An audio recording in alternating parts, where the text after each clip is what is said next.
Tiga kubur ni meninggal puluh tahun tu. Kain kapan dia koyak pun tak. Kuning-kuning macam baru tanam semalam. Semua senyap. Tak kata apa. Masa nak buat highway, kena pindah kubur. Jadi qadi tunjuk, ni betul ya. Saksi izinkan kami nak korek. Korek yang belah kanan, kakak lu. Dia kakak dengan adik meninggal. Jadi bila korek yang kakak tu, korek macam biasa kan. Korek ke bawah. Hak ketukang korek tu, subhanallah. Tiba-tiba, tengok. Tiga kubur ni meninggal puluh tahun tu. Kain kapan dia koyak pun tak. Kuning-kuning macam baru tanam semalam. Semua senyap. Tak kata apa.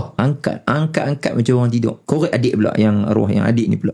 Ada pokok besar atas dia. Korek-korek, dia punya akar pokok tu dia tak main menjunan bawah. Dia ke tepi. Tak kena jasad. Korek-korek sama. Macam orang tidur. Habis selesai semua. Qadhi ni tanya, nak cucu menakan ni kan. Ni menakan ni, mereka ni apa amalan? Jadi, mereka ni kat rumah, buat kerja dapur apa semua. Tapi tiap-tiap hari, adik dengan kakak ni nak tidur malam. Kakak tanya kat adik. Dik, adik dah hafal berapa ayat dah Al-Mulk? Adik kata ada 20 kak. Kak berapa? Kak 25 dah. Dia berlawan sama-sama dia. Tiap-tiap malam. Tak tinggal. Amalan mereka tak ada lain.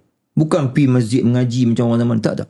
Al-Mulk tiap-tiap malam. Berlumba untuk hafal. Allah saksikan kita. Jenazah tak makan dik. Tanah. Tanda azab tak ada. Kubur cantik elok. Kapan macam baru tanam semalam. Maka kita nak dustakan apa lagi?